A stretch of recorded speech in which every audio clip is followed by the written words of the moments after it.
2021년 10월 4일 월요일입니다. 이 아침에 함께 하신 모든 분들을 환영합니다. 기도하고 이 시간을 시작하겠습니다. 사랑의 아버지 하나님, 복잡한 세상 가운데 우리를 이 아침 새로운 생명으로 불러 깨워주셔서 감사합니다. 하나님, 난리와 난리의 소문들이 우리의 주변을 가득 채우고 있습니다. 두려운 전염병과 그리고 거기에 이어지는 알 수 없는 미래의 일들이 사람들의 마음을 불안과 염려로 채우고 있습니다. 하나님, 시대를 분별하기를 원합니다. 우리의 이기적인 목적과 나의 삶의 조금의 안전 때문이 아니라 주님, 우리의 생애 가운데 두신 그 귀한 사명 때문에 우리가 시대를 구분하기를 원합니다. 아버지 하나님, 이 아침에 주님 앞에 나아갑니다. 우리로 하여금 내가 누구인지를 발견하게 하시고 내가 어떤 사명을 감당해야 할지, 그리고 세상의 형편이 어떻게 되어져 가는지를 말씀 가운데 발견하게 하여 주시옵소서. 오직 주의 안에서 길을 찾고 주를 통하여 삶의 만족과 감사를 얻기를 원합니다.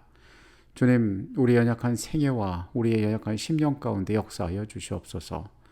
우리의 마음 가운데 단 한 점이라도 불손하거나 또 올바르지 않은 마음들 가운데 우리가 주님 앞에 서 있다면 하나님 깨우치셔서 구주를 순결하게 바라보게 하시고 이 모든 일을 통하여 주께 영광되는 삶으로 우리를 꼴지어 주시옵소서. 이 아침 그렇게 하늘과 만나기를 원합니다. 우리와 같이 하여 주시옵소서. 예수 그리스도의 이름으로 기도합니다. 아멘. 아침에 거미줄을 보았을 때 거미줄에 이슬이 맺힌 날은 그날 비가 오지 않고 맑은 날이 될 것이라고 합니다. 거미는 주로 해질녘에 거미줄을 치는데 만약에 비가 오고 흐린 날씨가 계속된다면 거미가 거미줄을 치지 않을 것이기 때문에 그렇습니다. 개미가 일렬로 바쁘게 움직인다면 얼마 지나지 않아서 비가 올 것이라고 합니다. 사람은 감지할 수 없지만은 미세한 기압의 차이를 곤충은 감지하고 다가올 일들에 미리 대비한다는 것입니다. 또 사람들이 흔히 하는 속설이 있는데 제비가 낮게 날면 비가 온다는 것입니다. 제비뿐만 아니라 대부분의 새들이 비가 오기 전에는 낮게 나는데 그 이유는 이 저기압으로 인해서 곤충들이 낮은 곳에 많이 위치해 있기 때문에 그 곤충을 잡아먹기 위하여 새들 역시 낮게 날기 때문이라고 합니다. 사람들은 자연의 변화를 관찰하고 그것들을 통해서 가까운 미래를 예측하는 삶의 지혜들을 얻어왔습니다. 그러나 더 멀리 있는 미래, 그리고 운명이라 할 수 없는 무거운 앞으로의 일들에 대해서 사람들은 여전히 알 수 없는 것이라 이야기하고 그것을 매우 궁금해합니다. 우리 시대에도 역사 속에서와 마찬가지로 미래에 대해서 말하는 사람들이 여전히 존재하지만 사람들은 일단 그들을 향하여 의심의 눈초리부터 보내고 있습니다.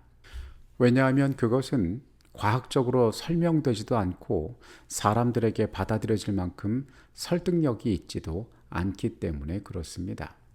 하나님을 믿는 우리는 하나님께서 역사와 미래의 주관자시라고 이야기합니다. 이 말 속에는 하나님의 전능하심이 들어 있습니다. 사람의 한계가 볼 수 없는 시간에 관한 모든 것들을 그분께서 알고 계시며 그분이 모든 사람의 운명 가운데 함께 하실 수 있는 전능하신 하나님이란 사실을 그 속에서 찾는 것입니다. 현대 과학의 일부 오류에도 불구하고 과학은 하나님의 창조의 능력에 관한 놀라운 통찰들을 우리에게 보여주고 있습니다. 우리가 천연계를 바라볼 때에 그 하나님의 속성에 대해서 깨달을 수 있다는 것입니다.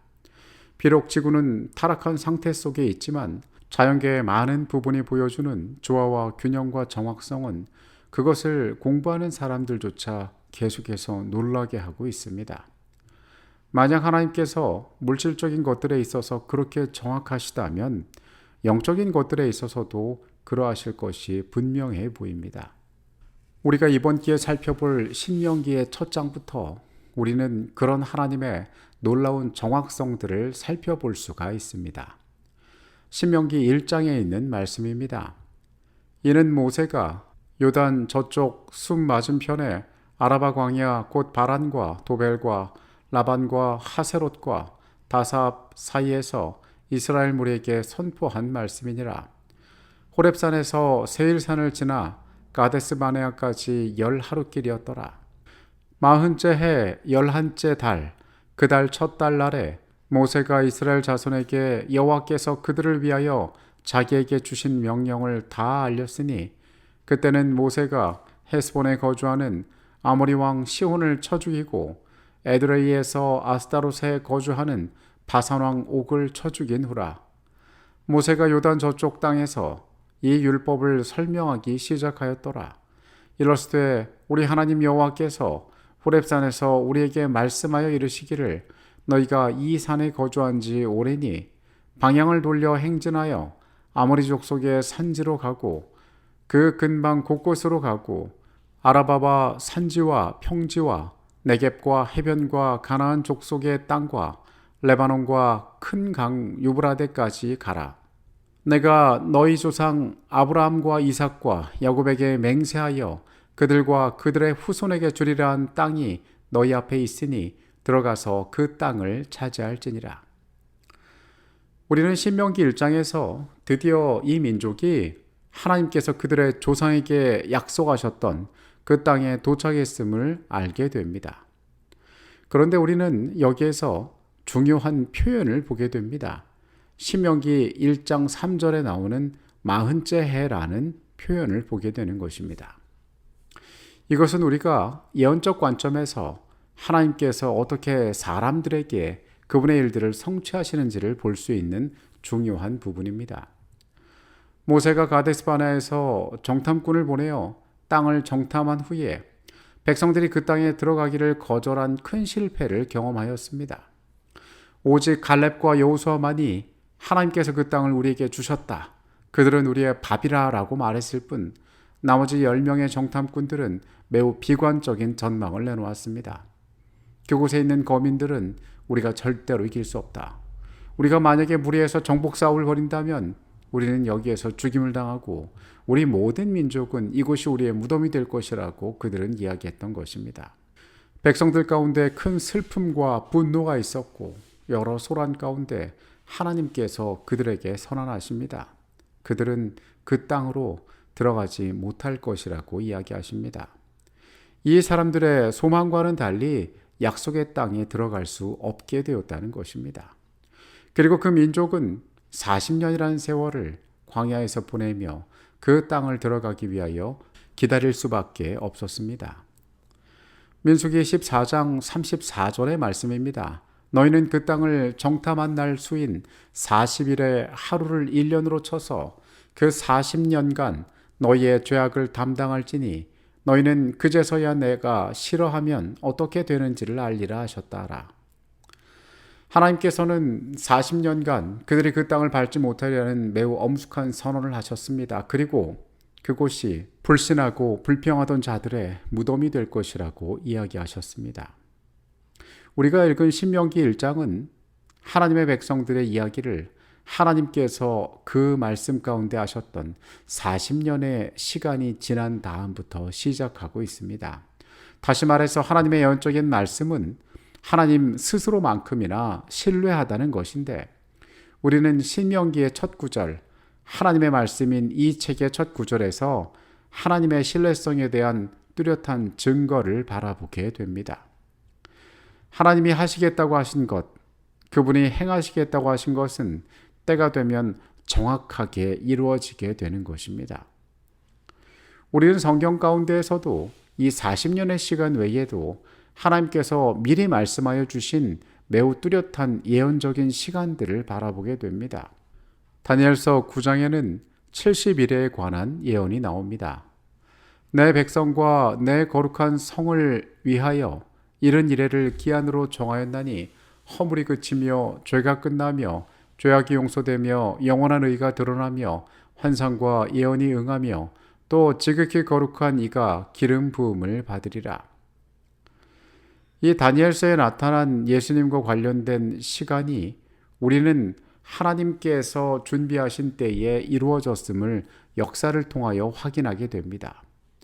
그 정해진 시간의 역사의 변화들 그리고 그 성취들을 볼 때에 하나님께서는 출애굽 시대뿐 아니라 모든 역사를 통하여 선명하게 그분의 뜻을 드러내셨습니다.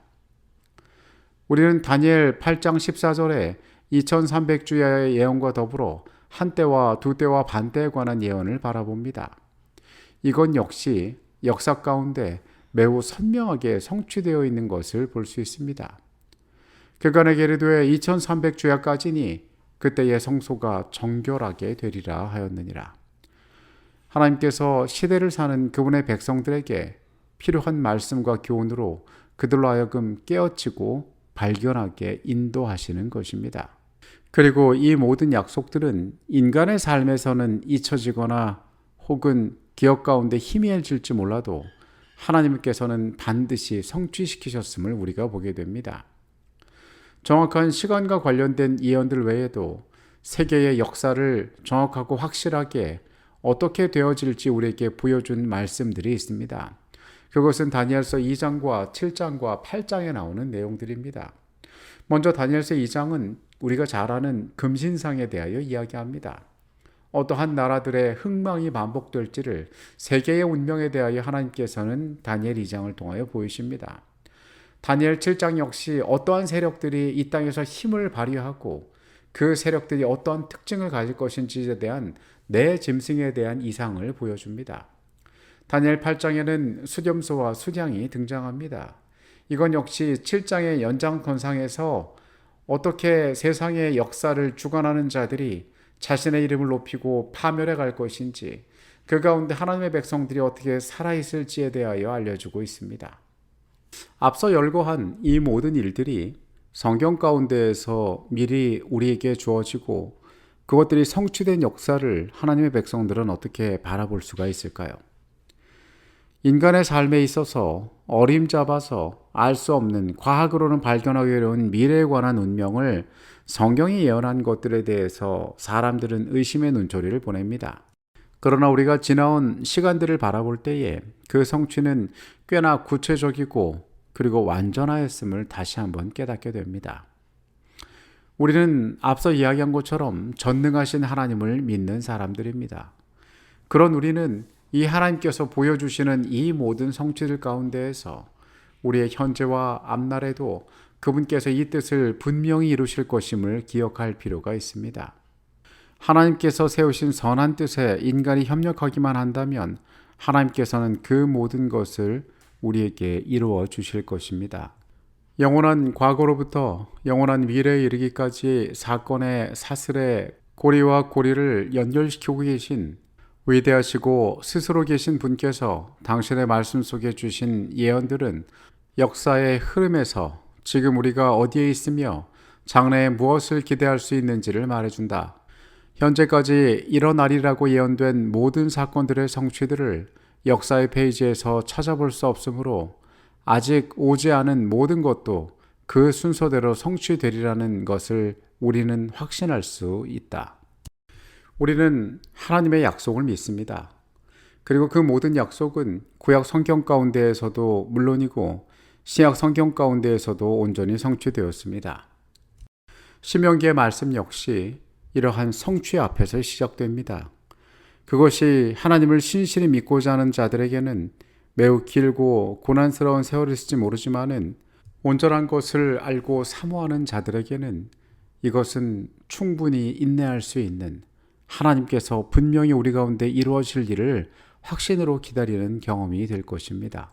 오늘 하나님께서 우리 앞에 베풀어 주신 이 놀라운 약속의 기억들을 미래를 바라보며 하나님의 능력을 확신하는 데 사용하게 되시기를 바라겠습니다. 주께서 운명을 주관하십니다. 그리고 그 선한 뜻 안에서 우리의 삶을 준비하게 되시기를 간절히 바라겠습니다. 기도하시겠습니다. 거룩하신 주님, 지나온 역사의 시간들 동안 주께서 온전히 이루신 말씀의 성취들을 우리가 바라봅니다. 다가오는 미래에 대하여 염려하는 시대에 우리가 살고 있습니다. 주께서 보여주시는 약속들의 온전한 성취를 우리가 믿습니다. 하나님, 변하지 않으시는 전능하신 주의 능력이 이 세상을 두르고 있고 주님의 선한 뜻이 이 땅에서 일어나야 함을 우리가 잊지 않게 하여 주시옵소서. 이 하루도 승리하는 삶을 살아가게 하여 주시옵소서. 예수 그리스도 이름으로 기도합니다. 아멘.